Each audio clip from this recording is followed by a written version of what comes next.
Hi, this is Gayle from BERNINA of Naperville, and guess what? It's fat quarter of the month for dun dun dun September, and September means fall, and fall means there's just a little hint of something in the air. What is that? It's pumpkin spice. So in honor of all things fall, I thought it was only appropriate that our September Fat Quarter Club would be something pumpkin-y. So thanks to our friends at embroideryonline.com, you know who they are. They're Scissortail Stitches and OESD. We have our Hello Pumpkin designs. I stitched this one out, I added some text, I think it's super cute. Now this is an embroidery, and of course you can do this if you have an embroidery machine. We're gonna cover just a little bit of that, but what the pattern is a free pattern that you can download from BennerTex.com. Now BennerTex is the fabric company that is supplying some of the fabrics for this month's Fat Quarter of the month. So I'm going to show you that link right in the handout that you're going to be able to download so that you can have the pattern. Now the pattern we have in our store, it's called Full Bobbin, and we have made the full quilt out of the Words to Quilt By collection, and I think that it's really pretty. We have a few kits available still for that, and for those of you that are local to the store, we also have that as a hands-on class, so you might want to check that out. But if you just want to make one of the blocks, you can certainly embroider something. You know, that Punny Kitchen design collection would be really cute. The Happy Hour one, you've seen me do that one before, and you know, anything else that fits into this area, and we'll talk about measurements and everything in just a moment. But we did an embroidery, and I was able to try out our new Bernina 880 Plus Crystal Edition with that smart drive technology and the embroidery machine, and it was pretty fabulous. So I was excited about that. So the main thing that you're gonna get out of this month's project, I'm gonna show you how to do continuous single line quilting designs to quilt an edge-to-edge design on our little wall hanging. Now we're working in the small size, it's only 3 hoopings, but the reason why we're gonna start off with that is because you just need to get the concept down and what products to use. So this video was also a little bit of like a trial and error, so you can see why you might need some of these things, especially when you're working with something that isn't always going to be able to be fit all in the hoop. We're also going to use the maxi hoop today. So I think I've talked enough. Let's get started. All right, so the first thing that you want to do is you want to cut your embroidered piece, your fussy cut piece, or your panel to 8 inches by 11 inches. And I'm going to do that by, I have marked the center of my embroidery design here and here. So half of 8 is 4. So I'm going to line up the ruler at the 4-inch mark on my lines. And that is going to be my first trim down this side.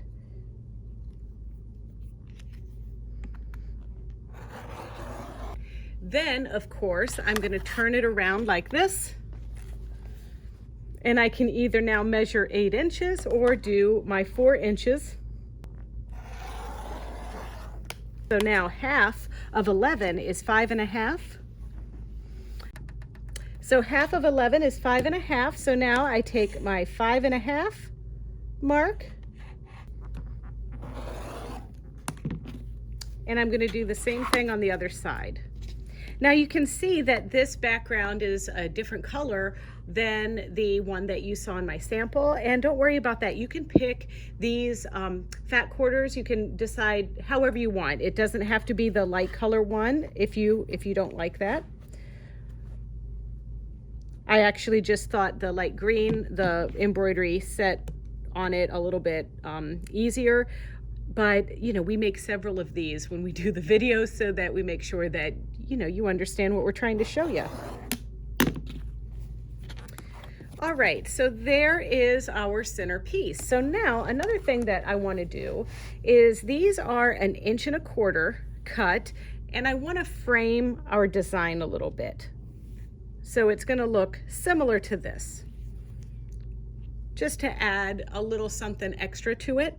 And so I'm going to use a stitch and flip technique. And when I do my stitch and flip technique, the idea is I'm going to draw a line that I'm going to butt this up to, and then we're going to stitch and flip it over. So what I'm going to do is I'm going to line up a line probably about a quarter of an inch away from the, about a half an inch, excuse me, away from the edge, just like that. And then we'll just use our quarter of an inch foot and stitch and flip. So let me show you how to do that. So I'm using my heat vanishing pen and I'm lining up a half an inch, and I'm going to do this. I'm going to draw this line all the way around my piece. And I'm using red on this because it's the color that matches this orange the best, but it's going to heat away once we press everything.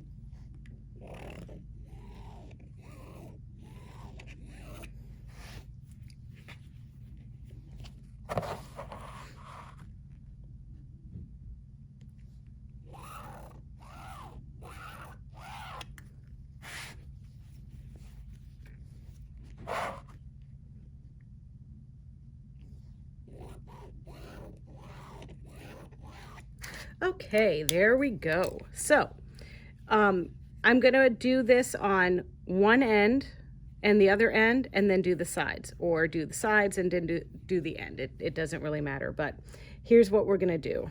We're going to line this up right here on the edge, just like that. And now I'm going to use the side of my presser foot and line that up with this and sew. So then that will allow me that quarter of an inch, just like that. All right, I have my number 97D foot on. I have my piece lined up to my heat vanishing pen marking, and now I'm going to lower my presser foot and stitch.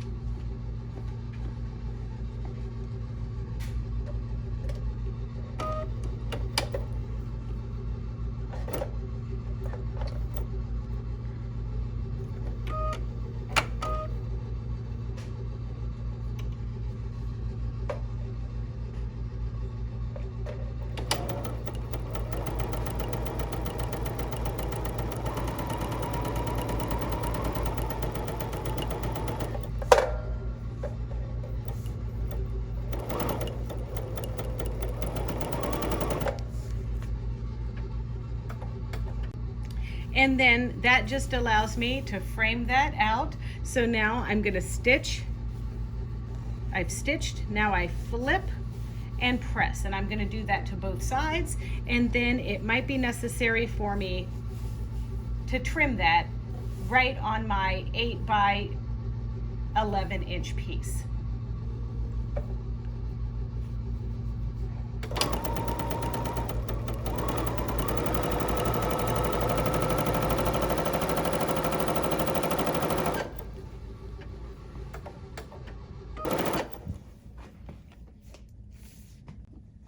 And then finally our last side. Now, sometimes when I'm sewing with a camera in my lap like this, it's easy for me to not like really see the edge of the foot.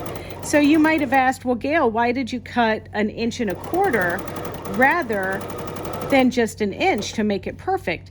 Well, cutting it 1 1/4 allows you to have a little bit of leeway if you go off the path a little bit. And so now we can just trim it down to the right size. So let me show you how to do that. So you can see here when I did my stitch and flip, I have a little bit extra left. So let's just go ahead and give that a little trim because we want it to be even with our 8 by 11 inch piece here. Here we go. And we'll do this on all sides because I wiggled a little bit because like I said, with the camera in my lap, sometimes I make little oopsies. And so I prepared for that.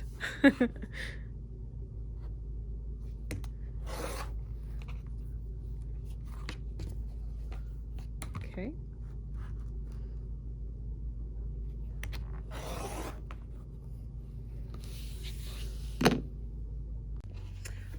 Let's look at the basic layout of this In this example here, I'm laying out our light pattern. Now this is what I used for the background in our sample piece, but I like to kind of put everything out the way that it's going to need to be stitched together. There we go. And then these are going to go here. Go. All right, so now that this is stitched, I'm going to stitch this row together, that row together, and attach it to each side. And then we're ready to quilt. And there it is. So now this one's together. Now let's see how we quilted this thing. So everything's been put together. Everything is super cute. So now I thought, I have gotten a lot of requests for edge-to-edge quilting, and I thought, you know what, let's go ahead and do it on this Fat Quarter Club block this month. So this is just going to be a little wall hanging. I think I might have mentioned that already, but I've taken one of the fat quarters and put that on the back, and there's a little bit left from when I cut the corners here, and then I've got some thin batting, and then of course my top. So I'm going to be using my maxi hoop, and I picked a really cute design out here. So everything's been put together. Everything is super cute. So now I thought, I have gotten a lot of requests for edge-to-edge quilting, and I thought, you know what, let's go ahead and do it on this Fat Quarter Club block this month. So this is just going to be a little wall hanging. I think I might have mentioned that already, but I've taken one of the fat quarters and put that on the back, and there's a little bit left from when I cut the corners here, and then I've got some thin batting, and then of course my top. So I'm going to be using my maxi hoop, and I picked a really cute design out here. Let's see.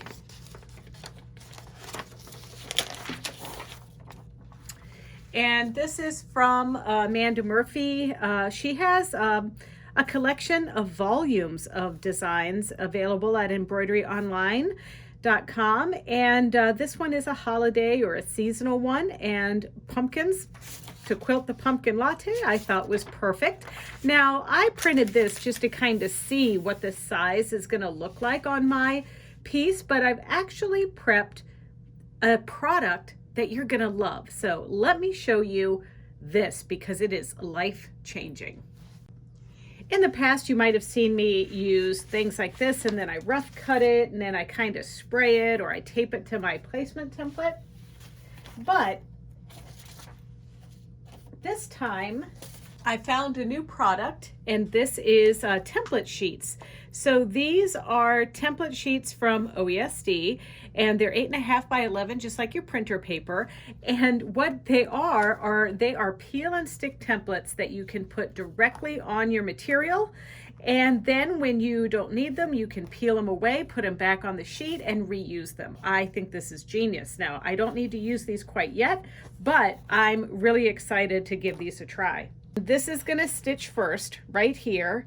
Then I'm going to probably redo it again down here. So the first thing I want to do is I simply want to take my design,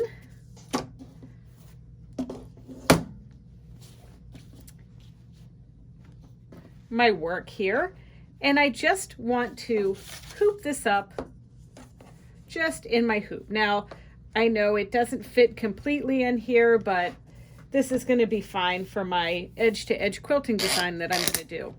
So I'm going to get this in place, pull it just a little bit here, and now I'm going to stitch my first design here. And like I said, I don't really need the template to do this. I'm just going to simply stitch it out. All right, I pulled in my design. Everything's ready to go. And so I'm just going to put in a light color thread and stitch this out. Now when I quilt with the machine like this, I set my tension to 4.5 rather than 2.75, and I do not have my 880 plus threaded for embroidery. I have it threaded for regular sewing. This is because I want this quilting stitch to be balanced on the top and the bottom. Most of the time with embroidery, we want to have a tighter bobbin tension than the top, but this time I want it to be balanced. I'm also going to be using my needle down button to bring up my bobbin thread. And then I'm just going to gently hold on these so that everything looks as pretty on the back side as on the top side.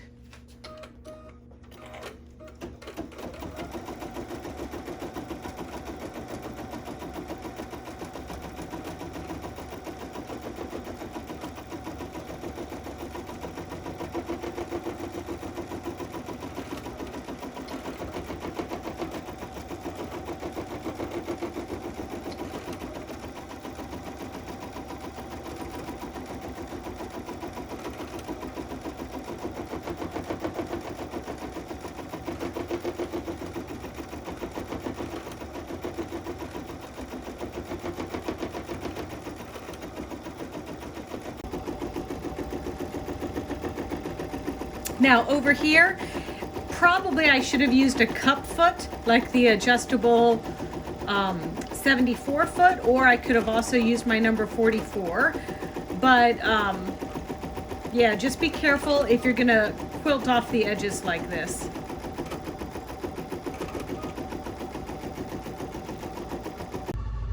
Okay, so you can see that our cute little pumpkin design has been quilted. Let's see, can you have a look at that? We easily stitched that main piece that we're working on right there, or our only piece really that we're gonna need here, are pumpkins, and it came out great. And look at the back. Ooh, let's see how that catches the light. All right, so now it's time to add a piece up here at the top. And this is getting a little precarious here to have to squeeze this into my maxi hoop. So what I'm gonna do is add some water-soluble stabilizer. This is my aqua mesh stabilizer right onto the back here. And I've got my maxi hoop here. And I want to use my placement grid only really to make sure that as I line this up here, that I'm not going to be putting a quilt design that lays outside of my perimeter here. So I am going to get this as close as I feel comfortable with here, and then I'm just going to hoop this up together.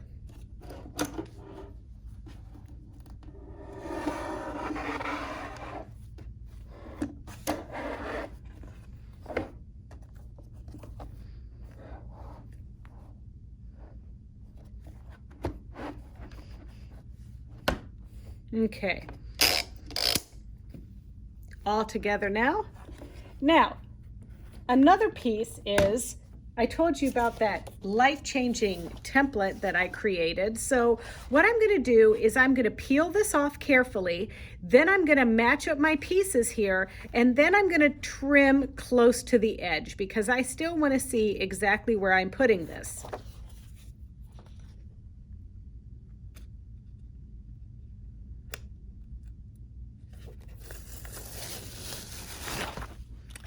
And I peel it off big so I can have my big sheets left over to re-adhere this when I don't need it. So now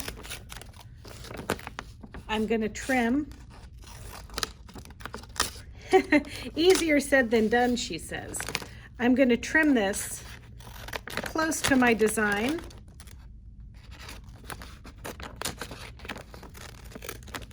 Like this. Kind of going all the way around. Voila. All right, so now that that's done, I can transfer this back onto my paper, and I'm going to just take a moment on my machine to baste the quilt top down onto my water-soluble stabilizer. Now, I'm not paying attention to where this is right now because I just want to teach you a little bit about basting. So basting, once you hit your sewing feature here, basting is this top button right there. So the first time you hit it, it's going to just stitch around the perimeter of the design. And the second time you hit it, it stitches within the perimeter of the hoop. So this is the one we want. And now I'm going to go ahead and stitch this basting box. Okay, so, oh my gosh, what do we do in a situation like this? You know, this is maybe a little bit of poor planning on my part. So there is one thing that we couldn't do here, and I talked about it earlier, but using a cup clip or the 74 foot or the 44 Echo quilting foot could have really eliminated some of these areas where that darning foot is going to get stuck under the material. However, this design is pretty much maxed out on our hoop, so that kind of eliminates us being able to use this foot. So I'm going to try another technique when we actually embroider or quilt our piece in the hoop.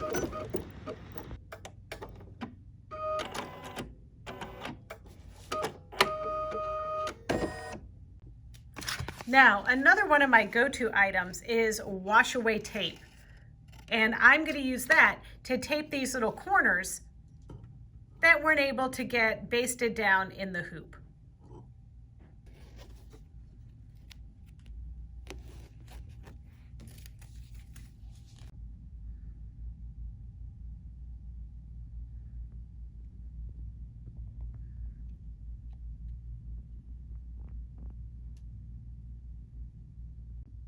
All right, now that everything's basted into place, I can take my template that I kind of trimmed up and customized and put it into position just where I want it on my piece. All right, I'm pretty happy with the way this looks. Let's take it over to the machine. Okay, I am going to select Pinpoint Placement, and I first touched this dot and got it exactly in the spot that I needed. Then I hit set and touched this spot up here and got it just in the right spot and hit set, and now I'm pretty much ready to stitch. So carefully, I'm going to remove my template piece.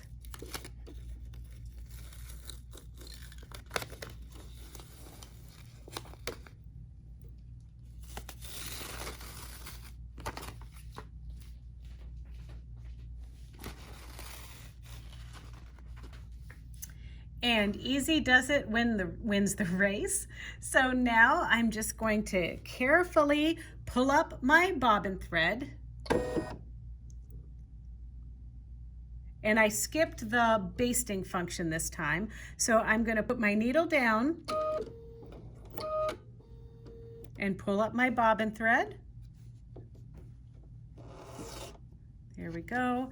And also I'm loosening my upper tension. I'm tightening my upper tension to about 3.75 because I want our piece to look good on both sides.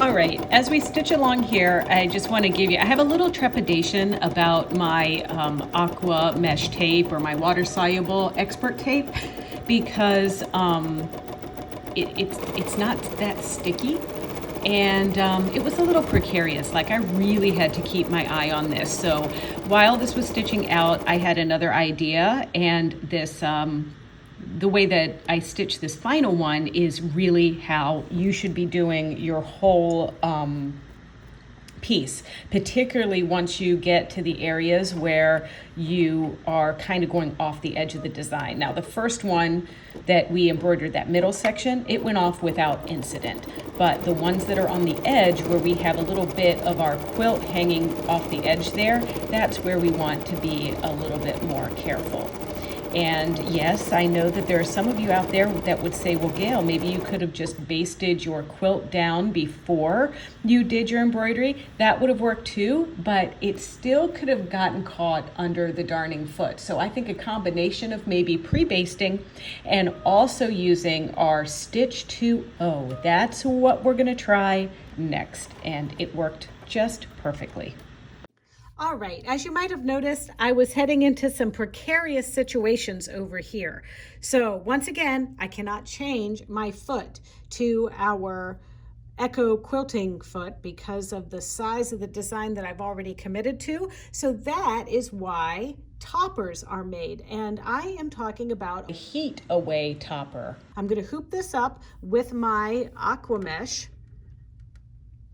as you can see, just like I did last time, and I'm gonna baste, but I wanna show you a product that is gonna help keep down these corners and stitch beautifully. Also, this time as I'm lining it up, I'm just gently putting my little template on top of my placement template there so that I can get an idea of where I'm gonna be putting my design.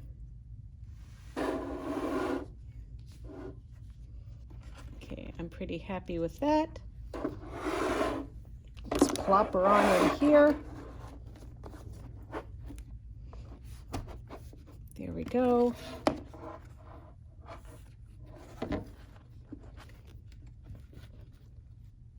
Okay, I'm gonna temporarily take this off, and then I'm gonna add that topper. All right, I'm using a layer of Heat 2O. Now this is going to heat away, and this feels a little saran wrappy, honestly, but it's going to remove with heat. So I'm going to take a little portion of it like this, and I'm going to use a temporary spray adhesive to hold it down. Now you can see it's got this like sheen to it, but now that's going to hold this in place so I won't have any weirdness as I come over these corners. All right, once again, I'm using my Pinpoint Placement to check my points to make sure everything's going to stitch good, and it does. So I'm going to peel my template off.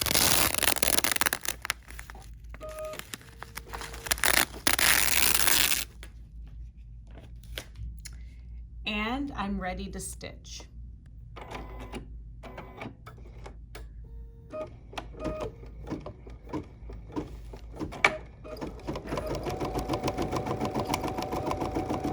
Okay, so I've removed the piece from the hoop and I'm tearing away as much as I can of the Heat to Go topper.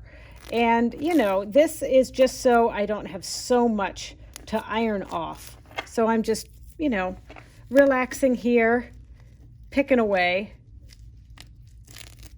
So I'm just going to go through this, get as much away, and then what is kind of stubborn and won't come off, I'm going to give it some heat with the iron. Okay, I'm pretty happy with the way it turned out. I didn't even have to press it for too long before this Heat to Go just started kind of melting and balling up a little bit. I mean, there's probably still a little bit more pieces I could pick at, but in general, I like it. So now I'm going to square it up, bind it, and then give it a bath because I still have a little bit of water soluble to remove on the bottom. But you know what? This is super cute and I had fun doing it and I learned lots. All right, so what do you think?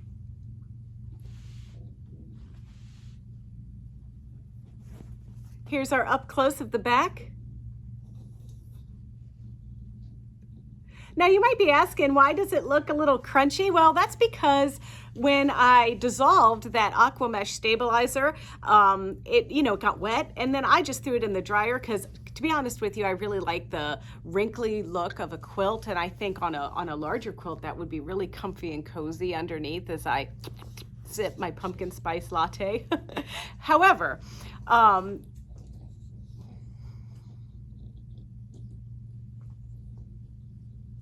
which leads me to, you probably will want to know how you would do this continuous line quilting in your embroidery module on a larger project. Because, you know, in this particular exercise, we didn't really have to connect these two pieces, you know, a long piece together, but we do have a project coming up for that. So please make sure that you stay tuned.